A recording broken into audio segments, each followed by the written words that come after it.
بسم اللہ الرحمن الرحیم۔ السلام علیکم ورحمۃ اللہ وبرکاتہ۔ میں ہوں عمر فاروق اور ہمارا channel the light of truth میں ایک بار پھر آپ سب کو خوش آمدید کہتا ہوں۔ آج اس ٹاپک پر بات کروں گا وہ ہے دی انٹرپولیشن ان بائبل، یعنی کہ تحریف بائبل مقدس، اور اس کا پارٹ نمبر 12 ہوگا۔ تو ناظرین کرام، اپنے ویڈیو کو شروع کرنے سے پہلے میں آپ احباب سے گزارش کرتا ہوں کہ جو احباب ہمارے چینل پر نئے ہیں یا جنہوں نے ابھی تک ہمارے چینل کو سبسکرائب نہیں کیا، پہلے وہ لال بٹن کو دبا کر چینل کو سبسکرائب کر لیں، اور چینل کو سبسکرائب کرنے کے ساتھ جو بیل آئیکن ہے اس کو ضرور پریس کریں تاکہ جیسے ہی کوئی ویڈیو اپلوڈ کی جائے تو یوٹیوب کی طرف سے آپ کو نوٹیفیکیشن آ جائے۔ ناظرین کرام، اپنا اور آپ کا قیمتی وقت ضائع کیے بغیر میں اپنے ٹاپک کی طرف آتا ہوں، جو کہ ہے دی انٹرپولیشن ان بائبل، یعنی کہ تحریف بائبل مقدس، اور اس کا پارٹ نمبر 12۔ ناظرین کرام، کسی کے ساتھ زیادتی کرنا کوئی بھی مذہب اس کی اجازت نہیں دیتا، لیکن اگر مسیحیت کی بنیادی کتاب بائبل پر ہم نظر ڈالتے ہیں تو ہمیں اس بات کا علم ہوتا ہے کہ اس میں لوگوں کے ساتھ بہت ساری زیادتیاں کی گئی ہیں، اور حیران کن بات تو یہ ہے کہ جن کے ساتھ زیادتی ہوئی ان کو معلوم ہی نہیں کہ ان کے ساتھ زیادتی کیوں کی گئی ہے۔ چلو اب آئیے ہم آپ کے ان کچھ زیادتیوں کی طرف توجہ کرواتے ہیں۔ ناظرین کرام، یہ آپ کے سامنے انجیل لوکا باب 17 اور اس کا فقرہ نمبر 36 ہے۔ اس کی بریکٹ میں لکھا ہے کہ 2 آدمی جو کھیت میں ہوں گے، ایک لے لیا جائے گا اور دوسرا چھوڑ دیا جائے گا۔ ناظرین کرام، یہ جملہ 36 جو ہے یہ امریکن اور انگلش بائبل سے نکال دیا گیا ہے۔ آئیے ہم جملہ 34 سے پڑھتے ہیں۔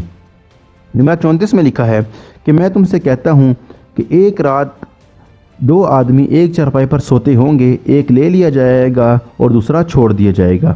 فقرہ 35 میں ہے 2 عورتیں ایک ساتھ چکی پیستی ہوں گی، ایک لے لی جائے گی، دوسری چھوڑ دی جائے گی۔ اور پھر بریکٹ میں جو جملہ 36 ہے وہ لکھا ہے کہ 2 آدمی جو کھیت میں ہوں گے، ایک لے لیا جائے گا اور دوسرا چھوڑ دیا جائے گا۔ ناظرین کرام، عجیب تماشا ہے کہ 2 آدمی 2 عورتیں ہوں گی، ایک لے لیا جائے گا، ایک چھوڑ دیا جائے گا۔ ایسا کیوں ہوگا، اس کی وجہ بتائی ہی نہیں گئی۔ یہ قصہ اصل میں یہی جو باب ہے اس کے فقرہ نمبر 22 سے شروع ہوتا ہے، جس میں یسوع مسیح قیامت کی نشاندہی اور اپنی آمد ثانی کا تذکرہ کرتے ہیں کہ وہ بجلی کی چمک کی طرح اچانک ہی آ جائیں گے، اور پھر یہ بھی کہتے ہیں کہ جو اس وقت کوٹھے پر ہو وہ مال لینے نیچے نہ اترے، اور جو کھیت میں ہو وہ پیچھے نہ لوٹے۔ اور پھر یہ کہ جو 2 آدمی سوتے ہوں گے، ایک لے لیا جائے گا اور ایک چھوڑ دیا جائے گا۔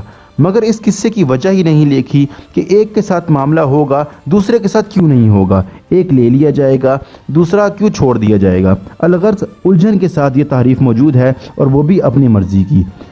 غیر دیسی عیسائیوں نے دیسی عیسائیوں کو دھوکے میں رکھا ہوا ہے، اور کانٹ چھانٹ جاری ہے۔ ناظرین کرام، اس کے ساتھ ہم دوسری تعریف کی طرف آپ کی نظر کرواتے ہیں، اور وہ بھی جو خاص تعریف ہے وہ ان کے عقیدے کی ہے، اور وہ ان کا جو عقیدہ ہے وہ آخری کھانا یسوع کا عشائے ربانی کا ہے۔ ناظرین کرام، انجیل لوکا باب 22 اور فقرہ نمبر 19 اور 20 میں اگر ہم دیکھتے ہیں تو وہاں یسوع جو ہے وہ روٹی توڑ کر دیتے ہیں اور کہتے ہیں کہ یہ میرا بدن ہے، اور ایک پیالہ دیتے ہیں اور یہ کہتے ہیں کہ یہ میرا خون ہے جو تمہارے واسطے بہایا جاتا ہے، اور یادگاری کے لیے تم ایسا کیا کرو۔ ناظرین کرام، یہ 2 آیات ہیں، یعنی کہ انجیل لوکا باب 22 اور فقرہ نمبر 19 اور 20 والی جو 2 فقرات ہیں، یہ کیتھولک انگلش بائبل کی حاشیے میں یہ بات موجود ہے کہ یہ جملے قدیم نسخوں میں موجود ہی نہیں ہیں، کیونکہ اس میں اگر آپ دیکھیں تو آپ کے سامنے یہ لکھا ہے کہ some manuscript do not have given to you, یہاں سے لے کے اور proud out of for you, یہ یہاں تک کہ جملے موجود ہی نہیں ہیں۔ بس جناب یسوع نے بس اتنا ہی کہا تھا کہ آخری کھانے پر بیٹھے تھے اور خود ہی شاگردوں کو روٹی توڑ کر دی تھی۔ اس سے آگے جو جملہ 19-20 میں جو تحریف کی گئی ہے، یہ سب بعد کی اختراع ہے جو قدیم نسخوں میں ہے ہی نہیں، اور یہ جملے کلیسیا کی ایجاد ہیں۔ اس طرح خود یہ ایجادات تحریف کرتے رہتے ہیں، اور ان کو عقائد کا درجہ بھی دے دیتے ہیں، اور اس سے ایمان کا حصہ بنا لیتے ہیں، اور دوسروں کو تو مرید کرنے کے لیے نکلتے ہیں، اور جب کوئی مرید ہو جاتا ہے تو اس سے اپنے سے بھی زیادہ جہنم کا حقدار بنا دیتے ہیں۔ اسی طرح ناظرین کرام، ایک تیسری تعریف کی طرف آپ کی توجہ کروائیں۔ یہ انجیل لوکا باب 22 اور فقرہ نمبر جو ہے اس کا 43 اور 44 ہے، اس کو جو کیتھولک انگلش بائبل ہے اس نے بریکٹ میں لکھا ہے۔ جملے یہ ہیں، اور آسمان سے ایک فرشتہ دکھائی دیا جو یسوع کو تقویت اور حوصلہ دے رہا تھا، اور یسوع فرشتے کو دیکھ کر اور بھی دل سوئی سے دعائیں کرنے لگا، اور اس کا پسینہ خون بن کر ٹپکنے لگا۔ ناظرین کرام، یسوع مسیح تھے وہ پکڑائے جانے کے خوف سے، جو موت سے پہلے ان کو پکڑایا گیا اس کے خوف سے یہ کہتے تھے کہ ہو سکے تو یہ پیالہ مجھ سے ٹل جائے، اور وہ موت کو دور کرنے کے لیے رو رو کر دعائیں کرتا تھا۔ ناظرین کرام ایک بات اور اس میں ایڈ کرتے چلیں کہ یہ کیسا ہی خدا تھا جو رو رو کر دعائیں کر سکتا تھا۔ اب دیسی عیسائی جو ہے وہ یہ بھی کہنا شروع کر دیں گے کہ وہ بیٹا تھا۔ بیٹا ضرور تھا، بیٹا اپنی جگہ تھا، لیکن ہے تو خدا ہی نا جو کہ مجسم ہوا تھا۔ اس کے علاوہ جب ہم دیکھتے ہیں تو ہمیں یہ بھی پتہ لگتا ہے کہ جو فرشتہ اس کو دلاسا دے رہا تھا تو یسوع اور بلک بلک کے رونے لگتا ہے، جیسا کہ عام ایک چال چلن ہے کہ جب کسی ابن آدم کو غم میں تسلی دی جائے تو اور مزید پھوٹ پھوٹ کر رونے لگتا ہے، اور یسوع بھی اس شدت سے روئے کہ پسینہ جو ہے وہ بہہ نکلا، اور سردیوں کے دنوں میں پسینہ بہہ نکلا۔ اور یہ تو اب پکا بھی ثابت ہوئے گا کہ یسوع خدا نہیں تھے، کیونکہ وہ جلدی سے گھبرا گئے۔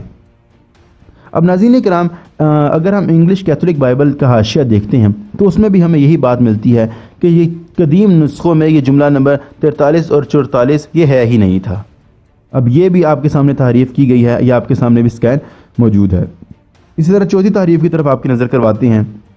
یہ آپ کے سامنے انجیل لوکا باب اس کی 23 ہے اور اس کا فقرہ نمبر 17 ہے۔ اس کے بریکٹ میں لکھا ہے کہ اسے ہر عید میں ضرور تھا کسی کو ان کی خاطر چھوڑ دے۔ اور ناظرین کرام یہ آپ کے سامنے بھی موجود ہے کہ کیتھولک انگلش بائبل اور NIV میں یہ جملہ 17 جملہ یہ غائب ہے، 16 کے بعد ڈائریکٹ 18 جملہ لکھ دیا گیا ہے۔ اور یہ آپ کے سامنے اردو میں بھی موجود ہے کہ جملہ 17 جو ہے وہ موجود ہے اردو بائبل میں بریکٹ میں موجود ہے، لیکن آپ جملہ نمبر اس میں اگر انگلش میں دیکھتے ہیں NIV میں تو جملہ 16 کے بعد یہ ڈائریکٹ 18 ہی ہے۔ اور پھر یہ لوگ جو ہیں یہ ہمیں یہ کہتے رہتے ہیں کہ یہ جو کیا نام ہے بائبل ہے اس کی تصدیق قرآن پاک کرتا ہے، یہ توریت جو ہے اس کی تصدیق جو ہے قرآن پاک کرتا ہے۔ اب ان سے یہ سوال یہ بن جاتا ہے کہ کس انجیل کی جو ہے وہ قرآن پاک تصدیق کرتا ہے، جو انگلش میں ہے اس کی یا اردو میں ہے اس کی، کیونکہ یہ دونوں ہی اناجیل جو ہیں یہ مختلف ہے۔ تو ناظرین کرام یہ تھی ہماری آج کی ویڈیو۔ اگر آپ کو ہماری ویڈیو پسند ہے تو آپ ہماری ویڈیو کو ضرور لائک کریں، اور ویڈیو کو لائک کرنے کے ساتھ اپنے احباب سے بھی شیئر کیا کیجیے تاکہ انہیں بھی اس بات کا علم ہو سکے۔ اور اگر ابھی تک آپ نے ہمارے چینل کو سبسکرائب نہیں کیا تو آپ ہمارے چینل کو ضرور سبسکرائب کریں، اور چینل کو سبسکرائب کرنے کے ساتھ جو بیل آئیکن ہے اس کو ضرور پریس کریں تاکہ جیسے کوئی نئی ویڈیو اپلوڈ کی جائے تو یوٹیوب کی طرف سے آپ کو نوٹیفیکیشن آ جائے۔ اگلی ویڈیو تک کے لیے میں آپ سے اجازت چاہتا ہوں۔ السلام علیکم ورحمۃ اللہ وبرکاتہ۔